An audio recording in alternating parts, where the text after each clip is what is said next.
Okay, hey. Hi, Matt, and welcome to Copenhagen. Hi, Lisa. Thank you for inviting me.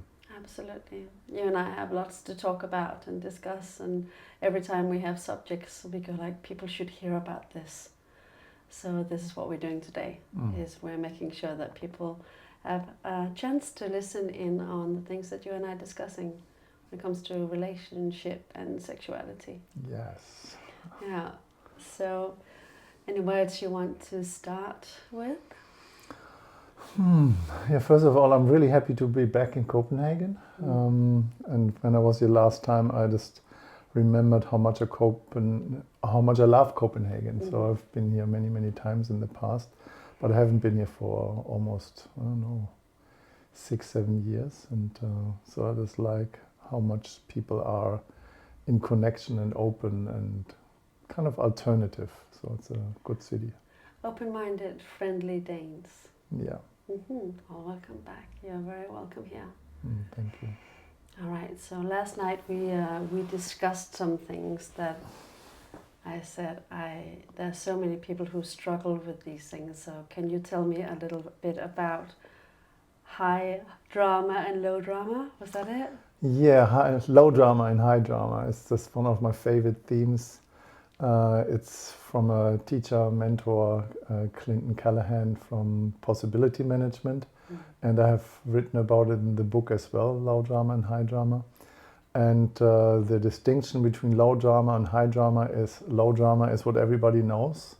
It's this kind of a drama that nothing is working and this is just chaos. And high drama doesn't mean it's more drama or it's more intense drama. It's just like it's the same emotional competency that we just need, but on a higher level where we can actually engage on a mindful level. Okay, so in order to be concrete for the listeners, can you give some concrete examples of what low drama might be? What does that look like? So when you see it from this perspective of, we talked about the triangle of disempowerment. Yes. And I'm sorry, that's the one lots of us we know as the drama triangle. Right. Thank you. And in this, we put in the 3 different directions 3 of the core emotions. What is sadness, anger, and fear. And then you have the 4th emotion, what is joy. And that's the joy of creating drama. Yeah. So it's, for example, and I had this idea yesterday, somebody who is poking you and provoking you and doing something with you, and then you just have a tantrum and you freak out, and the other person said, well, I have nothing to do with that. So the low drama is that when you come in connection with this part in you where you feel joy of there is something going on where you can distance yourself from, it's not your core issues, and you have a blast about somebody else is in emotional agony.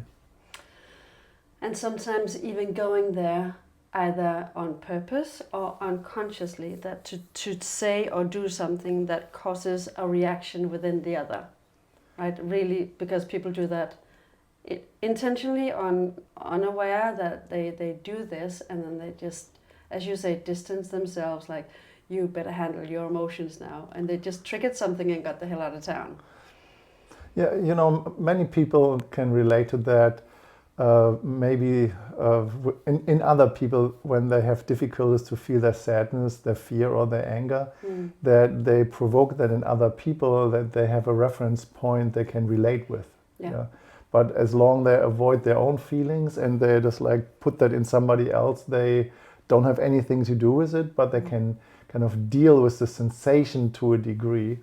And this is what low drama is. It's just like makes the other person responsible for the feeling they have, even if they have provoked it in them. Yeah. So that's the low drama. I know I can share a little bit more how it works and it's a specific dynamic. Yes, please. Yeah. Please, okay. Yes. Would like to hear all the details about yes. it. Okay. So the low drama is when you see the triangle again with fear, anger, and sadness.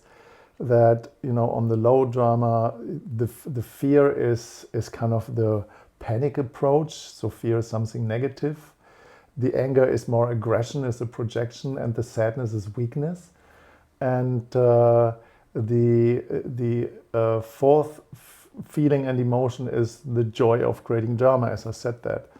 And everybody has this inner kind of landscape of the so-called gremlin, you know, as a part of our ego, of our defense mechanism, that has joy of somebody else has a low drama. Yeah. You know, so it's just like, yeah, as long as they're feeling kind of that shit and I don't need to feel it, life is good. So, and the way how I work with that is I ask people to come in connection with this inner part, you know, this joy of creating drama, or the joy when drama is going on, but you are kind of in distance to it. And this part, when you have access to that, you just feel how that feels in your body, you know, because everybody knows this part. In German, it calls it Schadenfreude. Schadenfreude. Miraculous joy, when you have joy that somebody else has something negative going on. So this part, when you make connection with that, this is what we call the gremlin. So you just tune internally into your experience of having this low drama joy. And when you tune into that, this is where you have access to this gremlin already. Yeah. So easiest thing is to just close your eyes and then say hello to this part. Just like, hey, you little drama kind of creature. And then you just like train that like a dog. You know, if you have a dog running around without being trained, they're just all over the show. And this is the same with the ego and with a gremlin and with drama. You do the first thing, just like tell your little ego gremlin, just like, come here. When you close your eyes, sit here next to me. And when it comes over, you have a view, and then you know how it looks. Yeah. And then you intentionally take it on a leash. Yeah? Just like you just put a leash around it, and then you hold the leash. Now you have it tight. You have it tight. It's not running around free and creating chaos. It's just next to you. And then the next step is just you just really look at it and just say to your little gremlin, what's your name? Yeah, and then as soon you have the name, you're opening up your eyes, and then you draw it. And you need to show it to somebody. This is the part in me that creates drama and has fun on it. Yeah. And you need to train it like a dog. So my gremlin has, for example, the job to sit on my shoulder and warn me when low drama comes my way, that I have actually a way to responding to it, so that I'm not getting involved.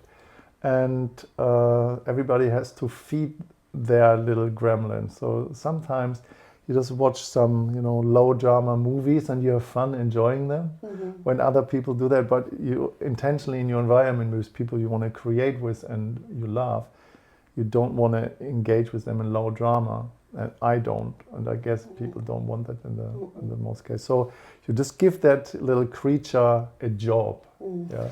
You train it. And acknowledge it. So you are here, that's your name, and I tell you what to do. Yeah.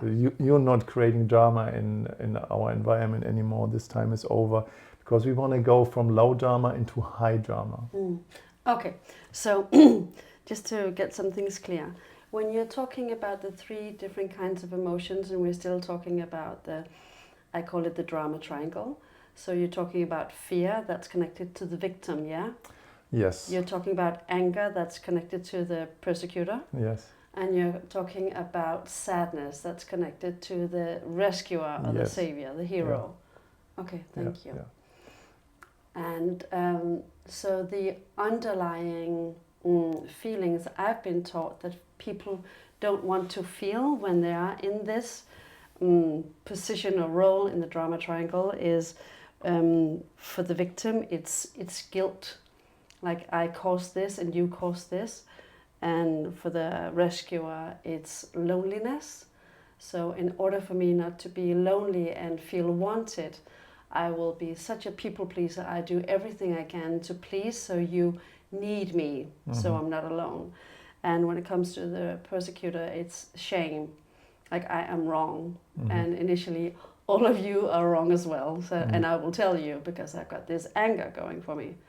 And one of the things that I was taught to get out of the drama triangle was to look at, what am I feeling right now, and what do I need? Do you have any other takes on what you have learned in order to be more conscious about when we are stuck in that for a while? Yeah, so the main thing is when you take the drama triangle, or I call that the triangle of disempowerment, or the, how do you call it, the rescuer? The rescuer, the savior, the hero. So what's the name of that triangle again, tell me? The drama triangle? So you call that as well the drama triangle? Yeah, the drama triangle, or the victim triangle, Okay. made by Stephen Beck, in the 60s, 67 or so. So the main thing is to relate the different position with the feelings and emotions that we have. Yeah. And the core learning here is to distinct between feelings and emotions. Yeah, so because if you want to relate with other people, we need our feelings. Yeah, so feelings are important, and feelings are here to dealing what is now, because our feelings are important. For example, anger to protect our boundaries, sadness is for creating intimacy, and fear is to be present with what is. You know, just like to be in the moment. So when we know the difference between the sensation in our body related to our feelings and emotions, then we are already in the present moment. Yeah. But here comes the difference. Instead of projecting our feelings on others, so it's their fault how we feel, we take full ownership about everything that is going on in there. Every feeling, every sensation belongs to the person who has it. Yeah. And this ownership is one of the hardest things in taking radical responsibility about these sensations. But a very clear differentiation is between feelings and emotions. So a feeling is lasting only 90 seconds or 2 minutes, like a little child, just like crying and then laughing and then getting angry at the same time. So feelings are for dealing with what is here now. Yeah. And feelings are important, and we need them, and they last, as I said, that maximum 90 seconds. An emotion is longer than 90 seconds or 2 minutes. It can last an hour, 2 hours, a day, or has an undercurrent tone of a repetitive sensation in the body. And this is what most people think is normal, but it's not. It's so emotions are for healing the past. Yeah. And feelings are for dealing with what is here now. That's the distinction. And when we are in an emotional tone that lasts for a long time, go and do some healing. Yeah. It's important. You can't relate with somebody who is in an emotion that comes from the past, who is projecting it into the future, can't be present with what is here now. Yeah. But when the healing is done, when the emotion is cleared up, then the feelings are important to relate. How do you know when the emotion is done? How is it for you? It's just like when I have expressed it, not a little bit. So when I've expressed it as it is in the moment in my body, I notice after a while I have this. Yeah, it's just like I'm good now. Yeah, reset nervous system. Yeah, the body has expressed it. I have said it what I need to say. I have shared my sensations and the information, and I'm good. Yeah. Yeah. All right. That's the distinction. The emotion continues. Yes. Comes out of nowhere and continues. Yeah. And so you were talking about also, now you just touch upon low drama, and then talking into high drama. Yeah, so the main distinction about high drama is, in the first place, that most people, when they are afraid of feelings and emotion, they can't make the distinction. They're going in, they don't want to feel anything. Yeah, so they're numbing themselves down, and they have a kind of a so-called numbness bar that is so high up that they need to implode or explode to feel anything. Yeah. And then when that happens around them, it's just like, oh, this pure panic or rage, or just explosions or implosions, and that makes people sick in a way. So they just avoid deep feelings and emotions at all. And what they do is they go from low drama feelings in no drama feelings. They just avoid feelings in general, and that's one of the biggest thing to actually make sure you get sick, because it's not working. Yeah. So the important piece is that go from low drama into high drama doesn't mean you have to cut out your feelings or your emotions. You transform your emotions, and you just recognize that, as I said, that your fear is an important feature to be present with what is here now. Yeah? And that your anger is to use your energy for creation and to protect if it's needed. And your sadness is to create intimacy.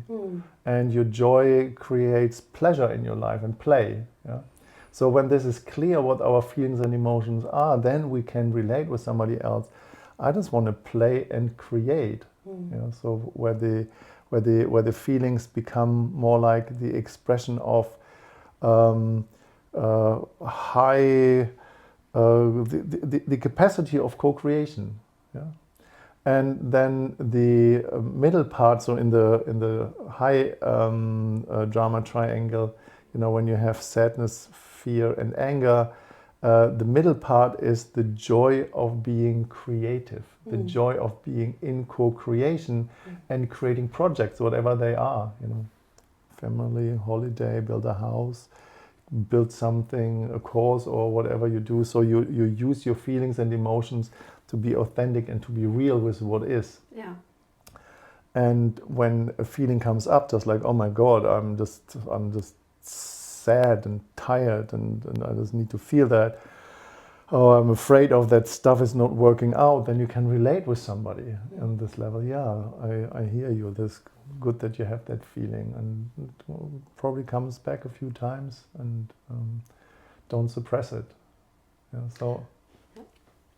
Yeah, so did you want to say more? No, I just want to say so that the joy of creation is a transition from the joy of other people are seeing in agony and having fun when shit hits the fan and stuff goes south, instead of you just really have the joy of you see something that is being created and is being built, and it's sustainable and support and helps people. So that's the clear distinction. When you're on high drama, you have joy about what you create, produce, and build. What's the benefit of having joy when other people are in agony? Well, you don't have to feel your own feelings. You just project it outwards. You just like put all the suppressed feelings that you don't want to feel within yourself because you don't have ownership in other people. So that's shadow work. It's kind of, you just outsource the so-called negative feelings. They are not negative in the first place, but they're getting outsourced in somebody else. They have them, and then you're just like, I have nothing to do with your feelings. What's going on there? Just leave me alone. This is all yours. Or they use a vent. So what I often see is people using a vent. It could be, so they tell us themselves a story. So I'm not an angry person, and so they build up so much anger within, and then they take it out on the bus driver, or they are really infuriated by the politicians. If only the politicians did a better job. So they have different places they get it out on the children or the partner or whatever. So they have a vent somewhere where it comes out, but then it doesn't come out as pure anger, because for me there's nothing wrong with anger. It's like a core feeling that comes to tell us something. For you, it's very much about boundaries. It is too for me. I also have two other things. We feel anger when we feel something is very, very unfair, or something is threatening our values, and it's so different from the way we are in the world. And obviously with the boundaries if somebody's crossing the line, either ourselves or others.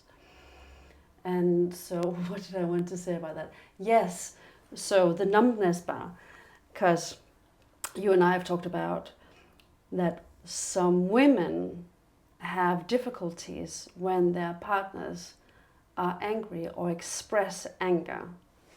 Will you elaborate more on that? Yeah, so the numbness bar is super interesting, because most people have that on a level of 80% or something. So they just really need to have the high intensity of feelings and emotions that they can feel anything.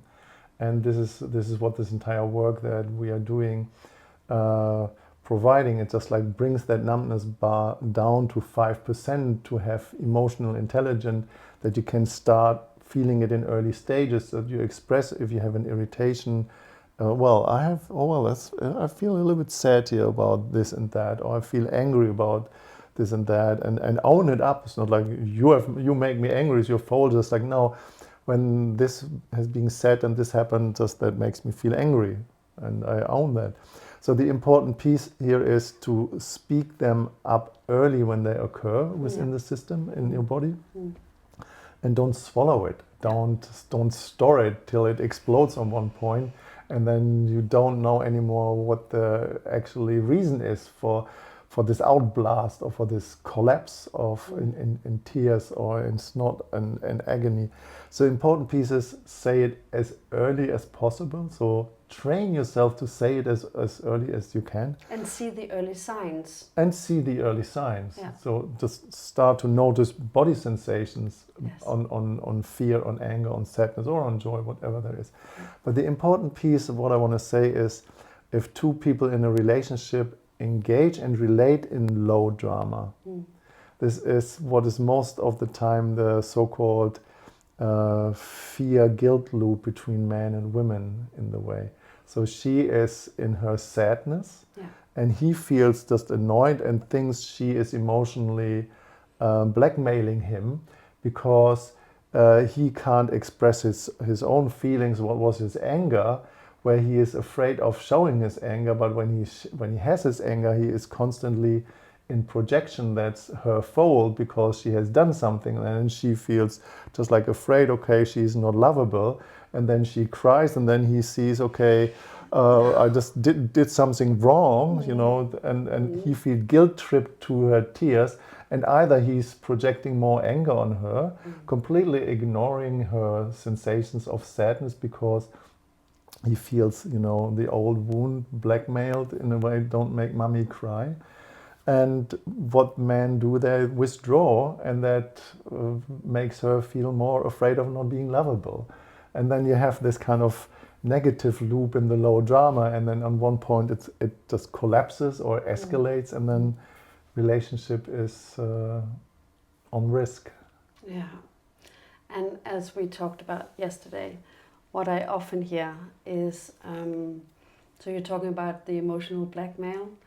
I often hear that men try to express their whatever they're dissatisfied with, or their anger or something, and she gets scared.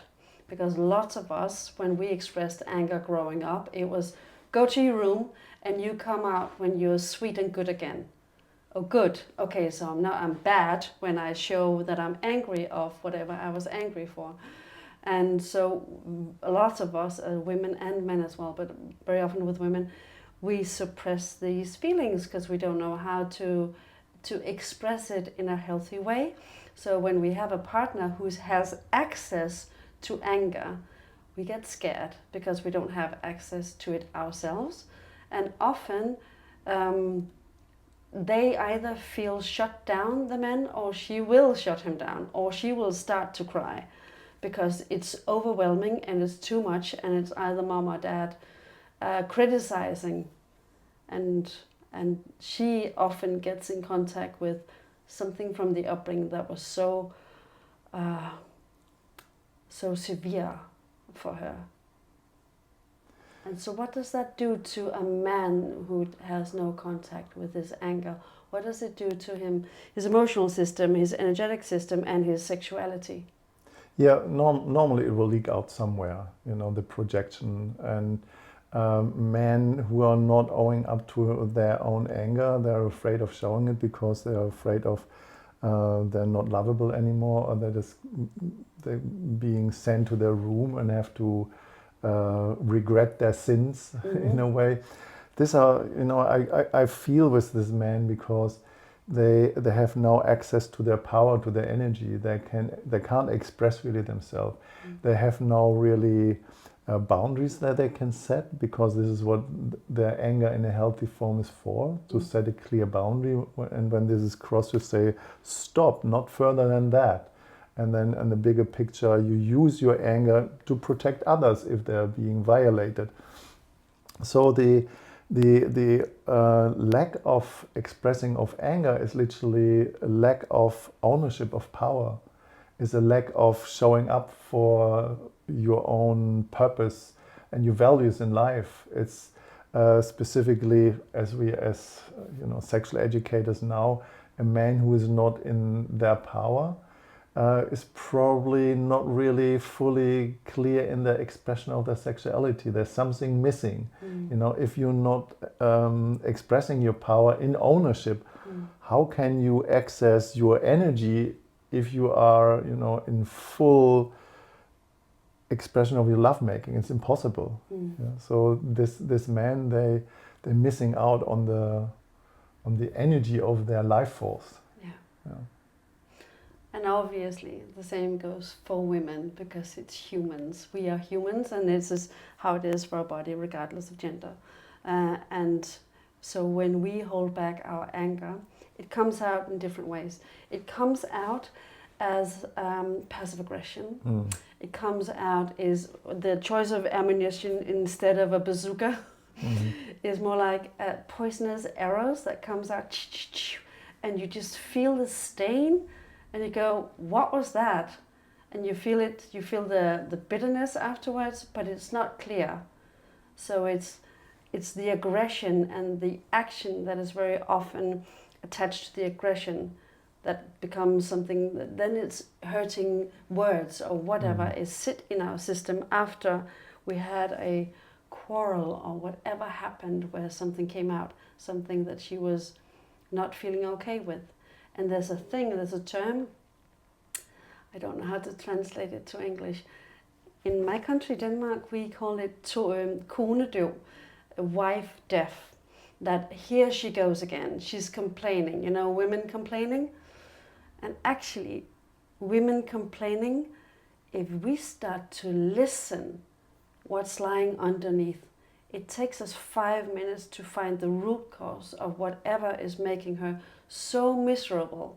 And very often she doesn't get time to talk it through and to be emptied in what is it really about. He just, look, I don't want to listen to that. It's complaints. I don't want to listen to complaining. So she feels not heard, not seen, not valued. And he's just getting, I don't know, he feels his energy is being sucked out or whatever he does. What happens to a man when he gets this wife deaf, or what happens when she's complaining a lot? Well, the most thing is when I said that about the fear-guilt loop. Yeah. It's most of the time guys feel guilty about what they have done or not done. Yeah. And they, most of the time men getting lost in a kind of a pleaser and rescuer syndrome. They just have learned from early age on being the good boy and doing the right thing, that they're lovable and that they belong and that they fit in. And they just start, well, haven't I provided enough? I just do so much. Is it never enough what I do? And then they're just trying to just amp up their capacity to do even more. But this is not what she is really asking for. She just all what she wants is that she just want to be seen, felt, and heard. Longer foreplay. That's all I asked for. Yes. And now you're feeling inadequate. Right. And then this kind of guilt loop just makes him on one point becoming more a pleaser, or starting to withdraw. Yeah. And then she, as I said before, she starts feeling okay. He withdraws. I'm not lovable anymore either, and then she is afraid, and then she either complains even more, yeah, or she becomes the ice queen, you know, the cold kind of just like, okay, the next 3 months no sex. It's so awful for both of them, because she's punishing herself as well. Like no sex, no intimacy for 3 months. Wow. Yeah, and the question is, you know, where to start, you know, and there are so many couples I've seen, and you probably too. What's the first step? And the sum of the two in this constellation where they're kind of hanging out in the low drama triangle. One has to make the first step. Yeah. And the first step, in my perception, I'm just curious how you see that, is ownership. Yeah. Just like I feel. Yeah, it's not you make me feel, or no, I feel. Maybe when you said or when you did this, concrete as facts as possible, then I feel such and such. Yeah. And take ownership. And there's nothing to justify, there's nothing to apologize, there's nothing to repair in this point. It's just like, no, I feel this way. And that's welcome. Yeah. And when you express that in a feeling, there's nothing to fix. I hear you. And when you say where to start, I think a very good place to start, regardless, if we talk about attachment theory as well, so one is maybe anxiously attached, the other one is avoidant, securely attached, and then disorganized. We don't have to go there. But regardless of where you find yourself or used to be a lot, I feel that I've worked with these things for so many years, and it's still in my system. The avoidant is still in my system. So what I do now, because when you talk about the ice queen, I would never say, so now we don't have sex for 3 months. Are you kidding? This would really, come on. I would never, I would punish back in the days with something else. But from the outside, it looks like you're cold as ice. And maybe I would be, because maybe I was in a freeze state. Yes, cold as ice. Hey, where did you just go? I can't feel you. I can't feel myself either. So what I learned to do is I learned to talk about the body sensations. When these things happen, okay, right now, I can't feel my feet. My heart is pounding though. And my stomach hurts very bad, and I have like a lump in my throat. I can't breathe. I breathe very shallow, and I feel dry in my mouth of anxiety, and I feel like the curtain is coming down. It's like I can't think straight. Okay, so you see, obviously, there's some sort of anxiety at stake here. And then I address my emotions. So right now I feel inadequate, not good enough, low self-esteem. I feel fear. I feel I'm afraid you're gonna leave me. I'm afraid I'm gonna leave you. That would be mine. And then I'd go to actions, what I would do. I feel like I want to put on my shoes and run away as fast as I can. And I want to withdraw, and just saying the things that would be a tendency back in the days, and then replacing it with, but I don't want to move away from love. I want to move towards love. So that's what I'm doing. So I'm coming to you right now and telling you how it looks on the inside, this inside landscape. And the partner would be, what? But I can't see any of that. But you're sad, but you're not crying. And I go like, yeah, but I'm crying on the inside. There's so many tears just now. And at some point, and as I'm saying these things, the tears break through. And it's like, oh, there it was. The breakthrough, the tears, all of this compiled, overwhelming energy of whatever was emotionally activating comes out, and that cleanses it all. And what I would say also nowadays, what I would say is, right now I'm activated, and I feel my heart is contracted and my heart is closed, and right now I can't feel the love, but I know I love you, and within hours the love is, and the heart is gonna open again and unfold and just love is gonna pour through again. Mm-hmm. So saying these things out loud makes a hell of a difference for Oh me. yeah. We haven't experienced that yet, though. No, well, I mean, we are adults, and we will come in connection with some life experiences from the past sooner or later, and then it's the question, how much ownership do we have? Yeah. Yeah, and the key component in a relationship that goes wrong is just like, okay, you make me feel, and so the finger pointing is always the first step when stuff goes south. You know, as long we have, you know, the maturity to say, okay, I feel such and such, or, you know, when this and this happened, I just feel this is how I feel, and taking this radical responsibility of ownership. That's a big key. And of course, there's always something to discover to go deeper with personal development. Absolutely, but also this notion of whether you say it to yourself or you say it out loud. So for a lot of people, when they have some sort of, I don't necessarily call it a fight, but you see we're a connection, there's a rupture, and then we repair. Okay, that's what it's all about for me. Because I believe that whenever you're a couple, sometimes there will be a disconnection. It's how do we handle this disconnection? How do we repair it again? And for me, some of the things is just saying it out loud. Right now, I can't feel the connection. I know it's there, or let's backtrack and find out what went wrong. When did we deviate from the path and we were so connected? What happened? Was it a sentence that was said? Was it a gesture? What just, so we can learn from it. So this just doesn't happen again and again and again. And then maybe even because often one party is more activated than the other. So the one less activated saying, we're just having a conflict right now. It'll be all right. We're still together. We love each other. And it's just a conflict. It doesn't mean the end of the world. And you don't have to look for a 3-bedroom apartment just yet. So maybe you go somewhere, both of you, and you regulate your nervous system for an hour. So you go to the beach and you look at some stones or whatever, and then you come back, and from that place, you have a talk. Yeah, and being honest with the sensation in the body when you feel them. You know, when you feel there's a boundary crossed that you have not really fully set. Yeah. Then you have the right to express your anger. You know? And this anger is an important feature for your partner to know that there is a boundary, and please don't do that. Yeah.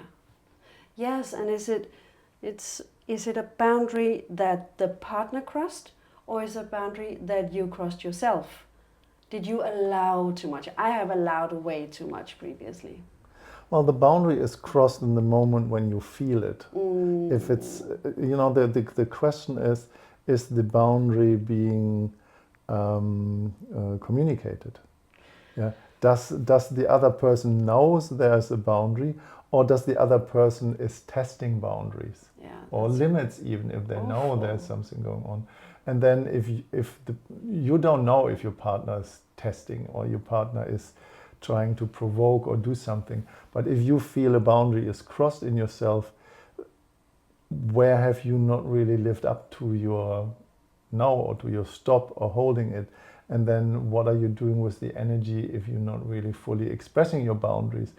Are you just think you don't want to be a party pooper, you don't want to just think you're or you don't want your partner thinking about you that you kind of weak or something, and then the question, why do you hold your boundary back?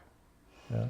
And then when you express your boundary without making the other person wrong, about just like, no, it's all your fault because you have done and said this and that, it's your fault that I feel this way. Just like, no, okay, reverse. I'm not okay with such and such. When this and this happen, I feel definitely there's a boundary that's crossed, and I'm not agreeing to that. And I say stop here. But a lot of people, they feel it 2 days after. They don't know exactly when this is occurring. This is actually a boundary being crossed, because so many people, they don't feel their boundaries. They don't and feel then the they body. swallowing it. Yeah. And then they're just waiting for another boundary crossing to confirm that the other person did that on purpose. Maybe they did that on purpose because they can feel that there is a boundary, and then they're trying to get you in your expression of your boundary.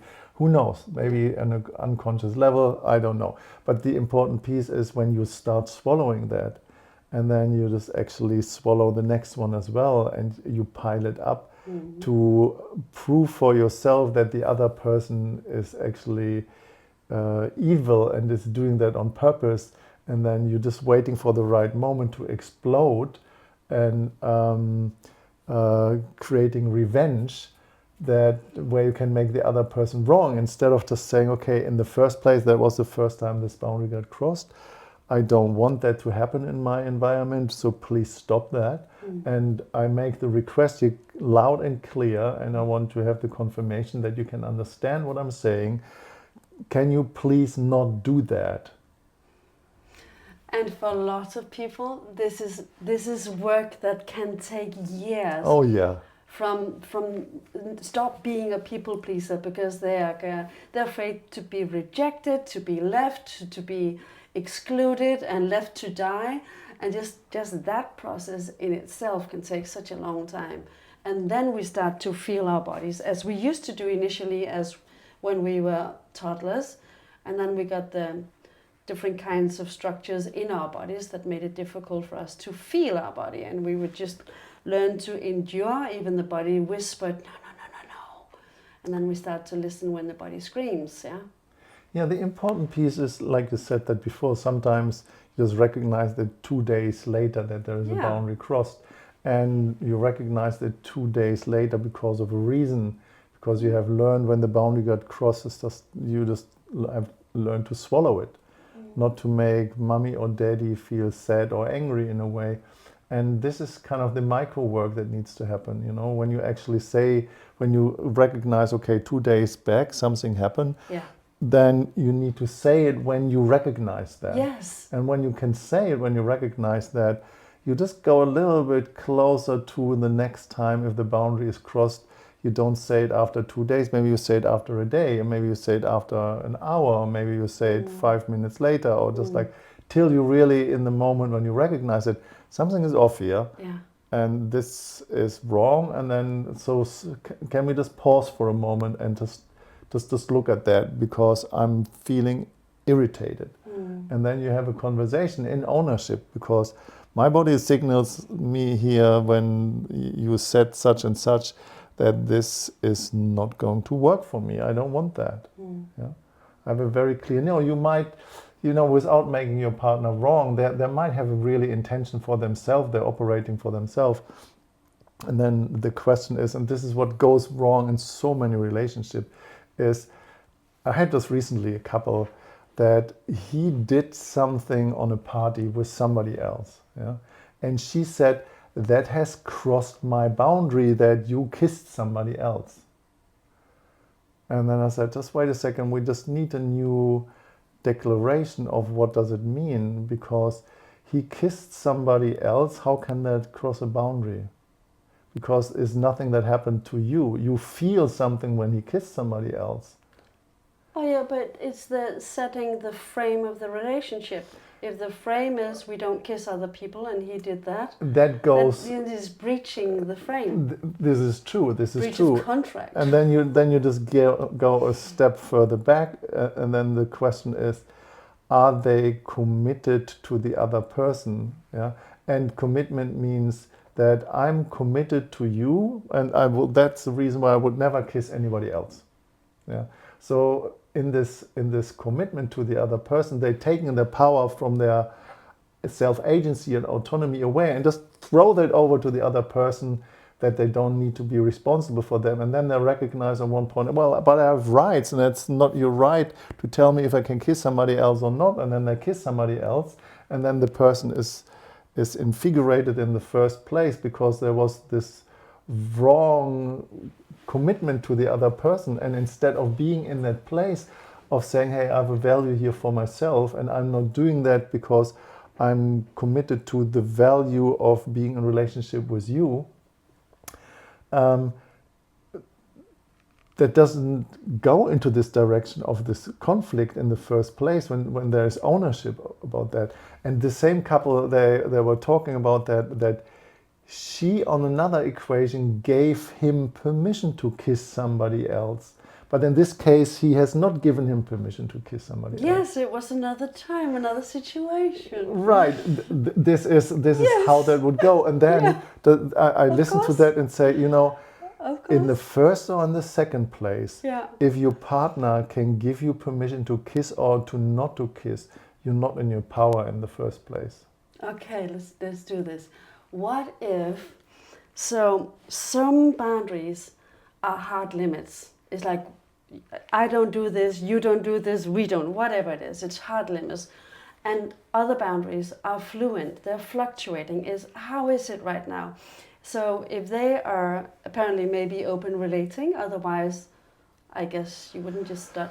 But if we're open relating, for some partners, rather, yes, it can be, I want to say, from day to day. Are they consolidated in the relationship, or is it, I want to say, weak?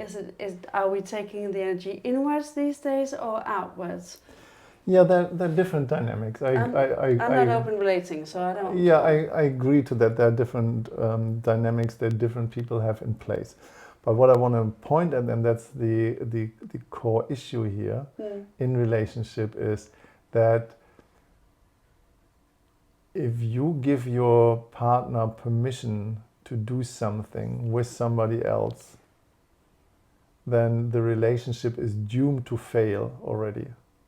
Because you cannot give your partner permission or not giving him permission to do something, or her, or whatever the constellation is.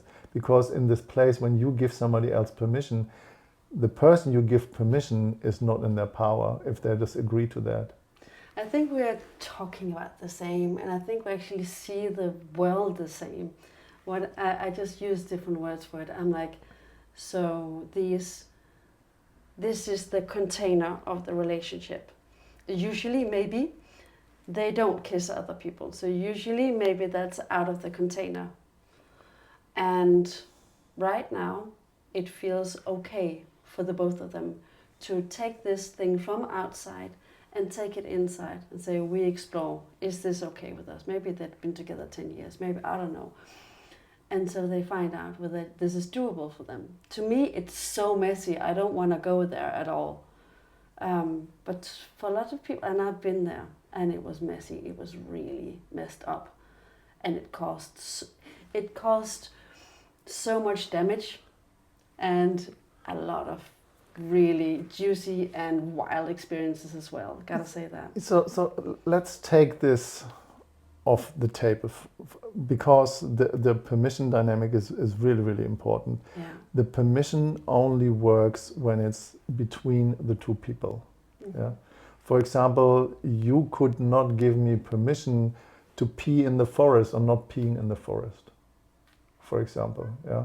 Or my partner could not give me permission to, get out of the house without a jacket when it's cold or something like that.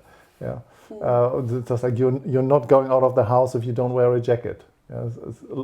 This is this old behavior from childhood, where like mommy and daddy is telling us what to do, and you have permission or you don't have permission. Otherwise, you have to be at home at 10 o'clock, and you're not having permission to stay outside longer than 11. But tomorrow you have permission; you can stay till 11 because it's a weekend, or it's Christmas, or it's Friday, or whatever. Between relating people who are in self-agency and autonomy, who are adults, mature people, if this permission is in there, and when it comes to the boundary crossing, just like, you have crossed my boundary because I have not given you permission to do something for yourself outside of my own domain. This is a good start for getting your relationship in trouble. I think there's a very big difference. So if I I were to mommy you and I say you really have to have your scarf around your neck when you go out, and you don't go out without your jacket and whatever, you come back and you're sick. It's not that I don't care, I don't mind, it's you, you're an adult. But if somebody is breaching the, I want to say, the code of conduct for the relationship, and they go out and they take something from themselves, and this takes something away from the relationship, a sacredness, an intimacy, a breach of intimacy. And I think it's a really big difference whether you went out with a jacket or not. Yeah, it's a big difference, and it's not a big difference. How so? So it's a big difference, for example, in the relationship container as a value, no exchange of bodily fluids and intercourse. Yeah.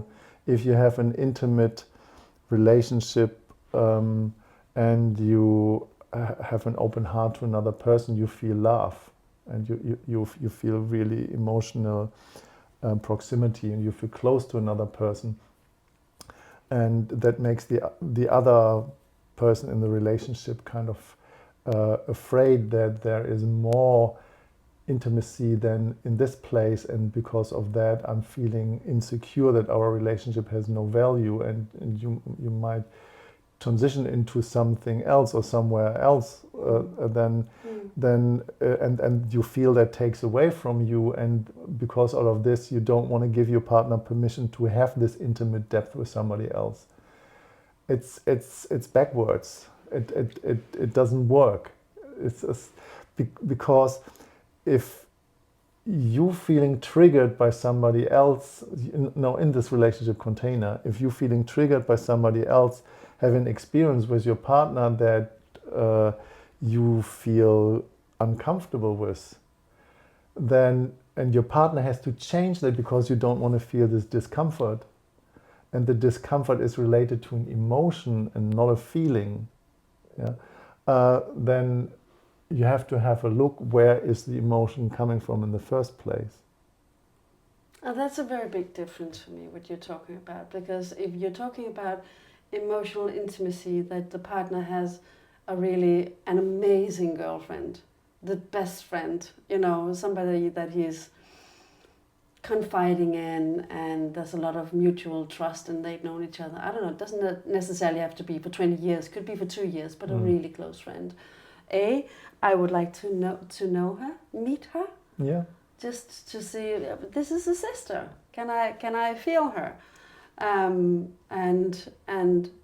I think that a lot of people, if somebody has an emotional intimacy with another human, what they do is they get jealous, and they want them to stop that. So they limit their world. Their world becomes smaller because he is trying to avoid having uncomfortable emotions. Mm-hmm. So this is about boundaries as well, that he's making his world smaller, or she would feel a boundary to his behavior or whatever, and she's enduring and allowing much more than she has capacity for. And so that's also boundaries. That's her crossing her own boundaries again and again and again, so he can have the life that he wants. Do you know what I mean? Yeah, So is this again, maybe? Sorry. Somebody calling? No. What is it? That was the duck. Oh, the duck. The duck needs to take care of Christmas. It's the Christmas duck. I think we are already half an hour or 3/4 in, right? Yeah, maybe. So I think that's perfect. How to wrap that up? Yeah, but let's just go here for a while. I forgot the alarm of the duck. I think in the first place, before people can talk about boundary crossing, so boundary crossing has only to do with internal values, yeah. And these values needs to be declared. They need to be mapped out for every individual, in a relationship. And when they're not declared and not really put out, there is no value you can literally relate with. Yeah. And if you have a value coming up along your relationship that you feel has been crossed, that you never have declared, that's a homemade low drama, that you need to have a look at why have you never declared that, or maybe you now see it and you never have seen it before, and now it's your responsibility to declare it and say, hey, we have never talked about that, I've never seen it this way. I've recognized this is not going to work for me in a relationship, this is not functional, and I don't want to take your rights away to have, a good time or whatever you do, but I'm not feeling comfortable in my relationship with, if you feel like you honor our container and what we have, I would like to put this value in this container, and I want that to be respected. And maybe the other person said, I have never thought about this, but this is a really important value for me, and I cannot relate with this when this is happening. Because that this comes up for you now makes a complete change for me. It can be, I have no example at the moment. But the point is that if you have a boundary coming up, that your boundary cannot be part of giving somebody else permission or allow them to do or not to do something. What you can do is just like, okay, go for it. If this is what you want, if this is more important for you, then go ahead, do and that. I'm out. But then I withdraw because this is not what doesn't work for me. It's not an alignment.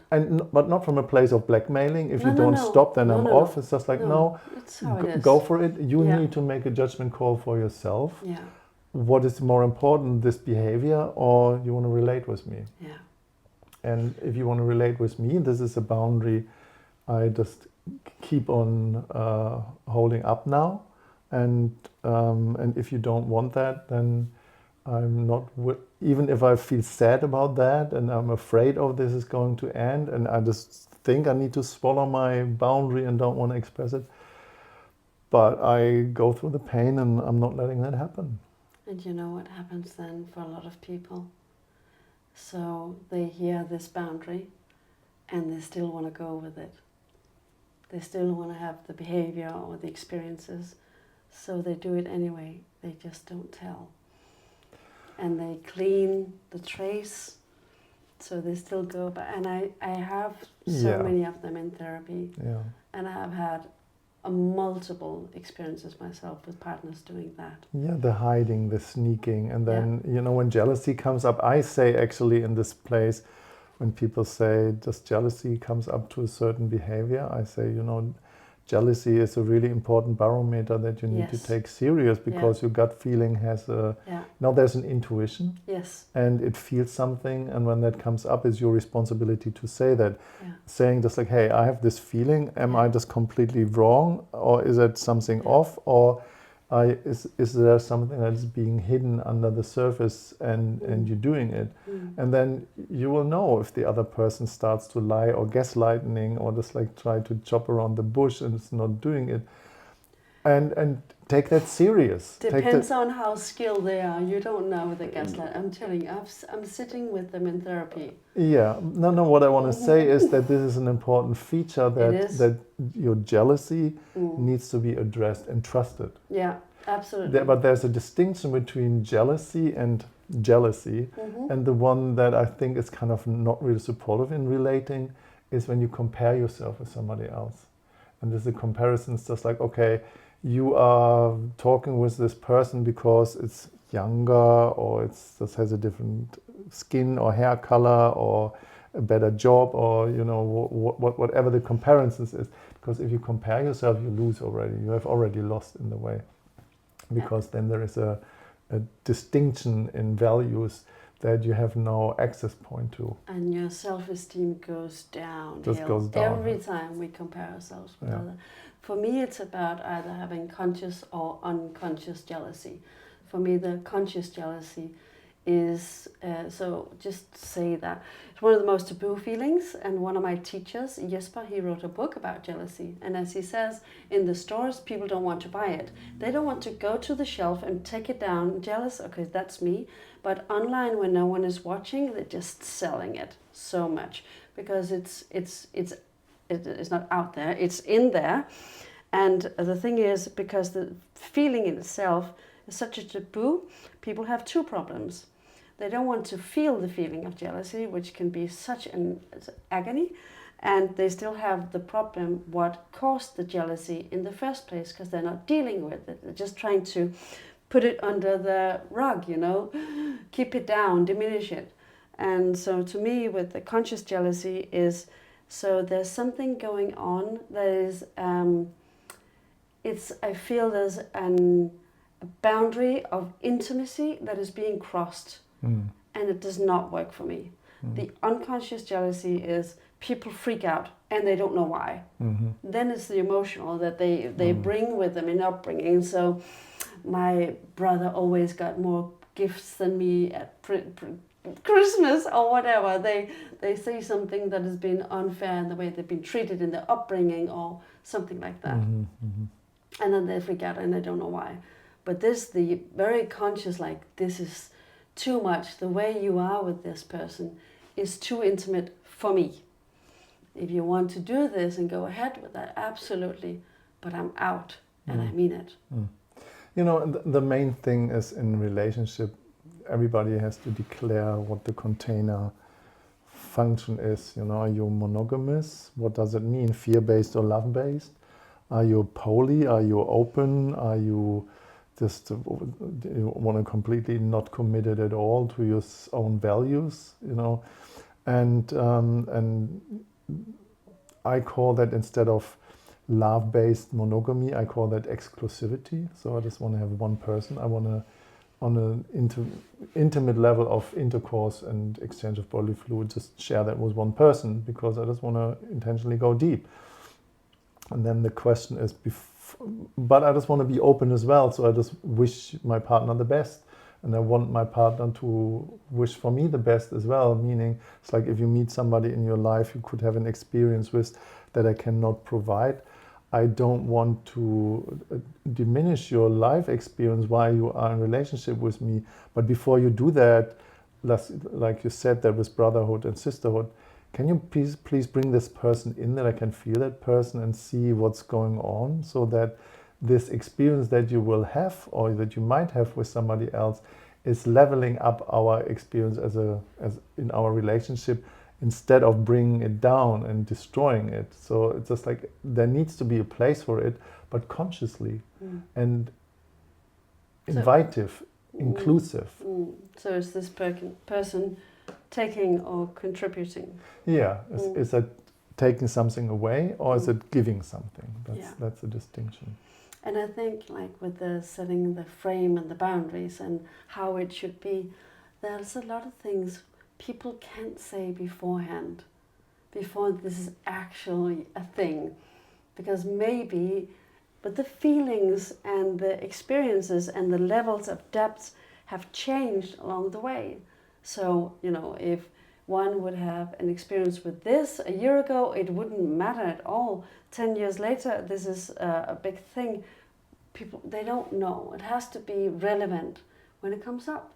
It has to be adaptable and changeable, I think, to keep it alive, and not just, hey, we are here because we chose to be together 16 years ago. Yeah. Oh yeah, but is it still alive, or is your marriage or your relationship dead, you know? Yeah. We are married because we're supposed to be, or I don't know what the intention is.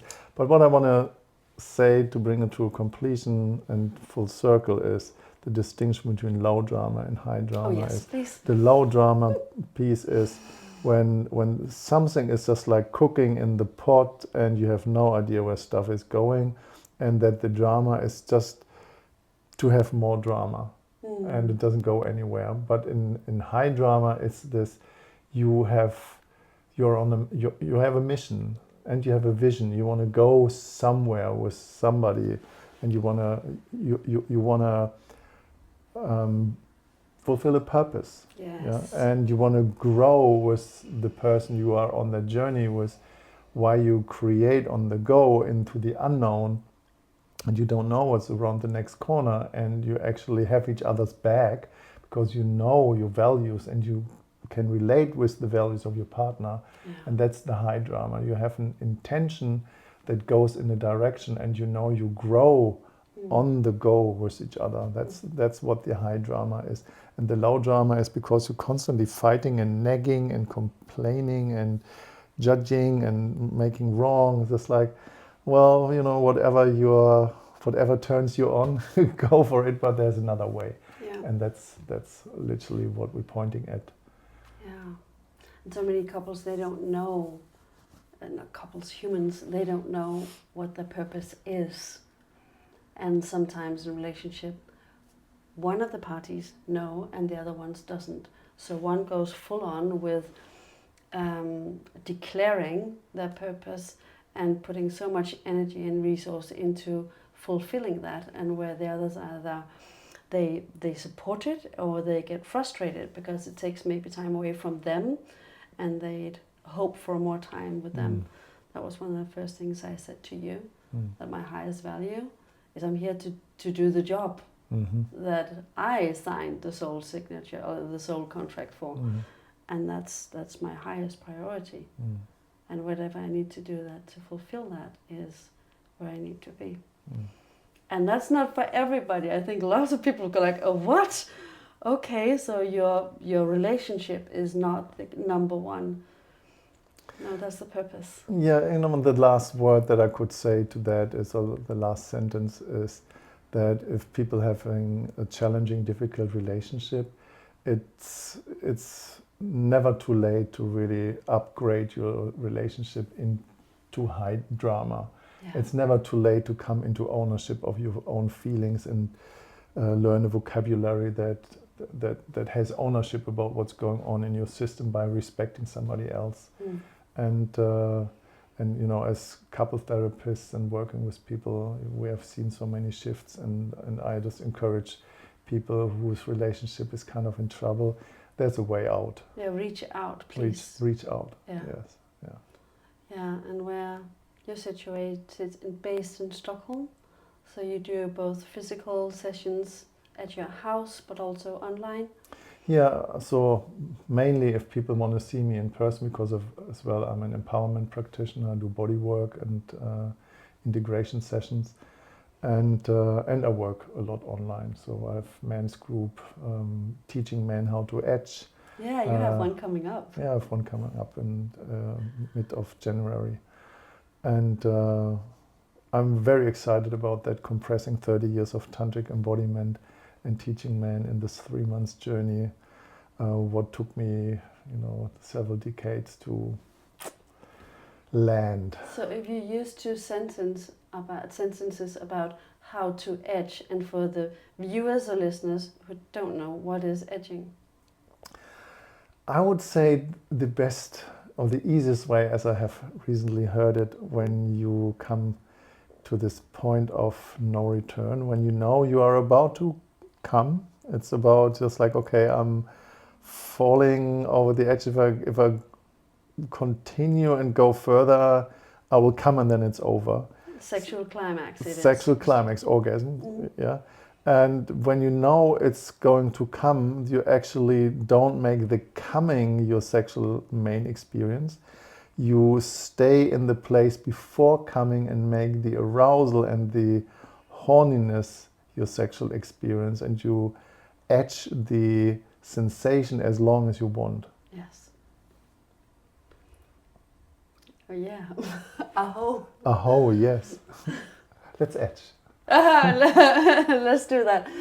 And the duck, it's Christmas Eve. Yeah, let's eat and etch. Let's eat and etch.